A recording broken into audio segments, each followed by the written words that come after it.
तलबीना बनाने की तरकीब। तैयारी का वक्त 5 मिनट, पकाने का वक्त 35-40 मिनट। अफराद 4 से 5। अज़ा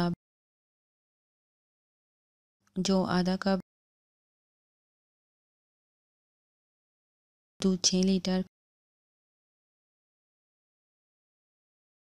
खजूरें, 6 से 8 अदद दूध, 4 खाने के चम्मच शहद हस्बे जायका, पिस्ता हस्बे ज़रूरत, बादाम हस्बे ज़रूरत, किशमिश हस्बे ज़रूरत, कोकोनट हस्बे ज़रूरत। तरकीब।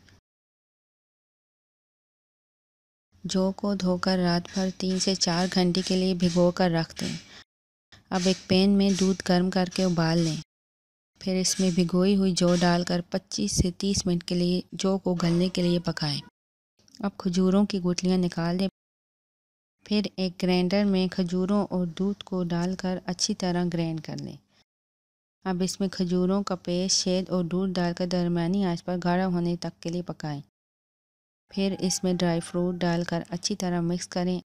अब इसे फ्रिज में रख कर ठंडा कर लें। ड्राई फ्रूट के साथ गार्निश करके सर्व करें। मज़ेदार तलबीना तैयार है।